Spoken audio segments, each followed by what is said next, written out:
एक बार एक लड़के ने अपने गुरुजी से पूछा, गुरुजी, कर्म क्या है? क्या आप मुझे कर्म और उसके सिद्धांतों के बारे में विस्तार से बता सकते हैं? गुरुजी ने कहा, हाँ, कर्म हमारे जीवन को जीने का एक तरीका है ताकि हम वास्तव में खुद का सबसे अच्छा संस्करण बन सके और अपनी इच्छा से सबसे संतुष्ट जीवन जी सके। और क्योंकि हमारा भविष्य पत्थर की लकीर नहीं है, इसलिए हम अपने जीवन के मार्ग को उन विकल्पों, विचारों और कार्यों से बदल सकते हैं जिन्हें हम अभी चुनते हैं।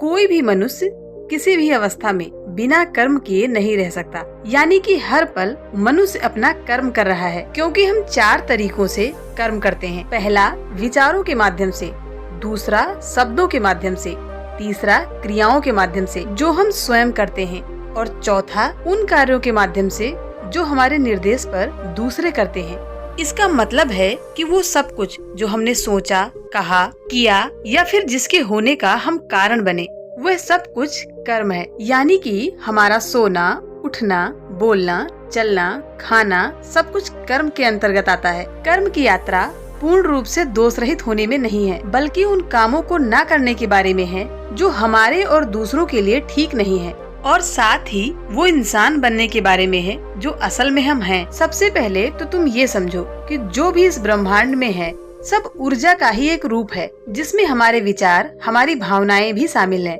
जो कि गतिमान ऊर्जाएं हैं। और जब हम अपने विचार, कार्यों और भावनाओं के माध्यम से अपनी ऊर्जा को इस ब्रह्मांड में छोड़ते हैं तो ये ऊर्जा नष्ट नहीं होती, बल्कि किसी न किसी रूप में वापस लौटकर हमारे पास ही आती है। अगर ये ऊर्जा सकारात्मक थी तो इसके परिणाम भी सकारात्मक होंगे, और अगर वो नकारात्मक थी तो उसके परिणाम भी नकारात्मक होंगे। गुरुजी ने अपने शिष्य की ओर गंभीरता से देखते हुए कहा, जीवन में कर्मों के सिद्धांतों को याद रखना तुम्हें तुम्हारे विचारों, भावनाओं और कार्यों के प्रति ज्यादा जागरूक बना सकता है। इसलिए आज मैं तुम्हें कर्म के 5 सिद्धांतों के बारे में बताने जा रहा हूँ, जिसके बाद तुम ये जान पाओगे कि कर्म का सिद्धांत आखिर काम कैसे करता है और हम अपने जीवन में अच्छे कर्म कैसे पैदा कर सकते हैं। गुरुजी ने कहा, कर्म का पहला सिद्धांत कहता है कि हम जो भी विचार या ऊर्जा इस ब्रह्मांड को देते हैं वो हमें वापस जरूर मिलता है, अच्छा या बुरा।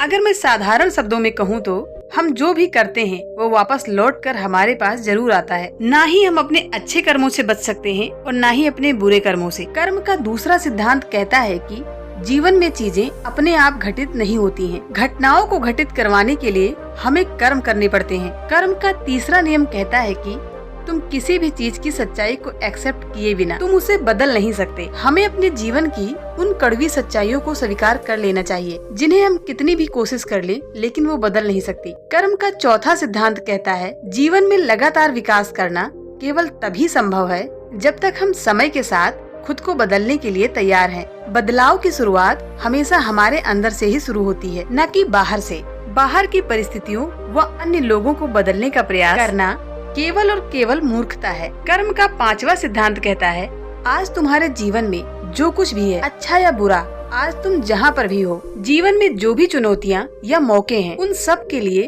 तुम खुद ही जिम्मेदार हो। तुम्हारे द्वारा लिए गए अतीत के फैसले जिम्मेदार हैं और तुम्हें इसकी जिम्मेदारी लेनी ही पड़ेगी। जब तक तुम अपने हालात के जिम्मेदार दूसरों को समझते रहोगे, तब तक तुम मुसीबतों में फंसे ही रहोगे। इतना कहकर गुरुजी चुप हो गए। अब शिष्य को कर्म के बारे में सब कुछ समझ में आ गया था।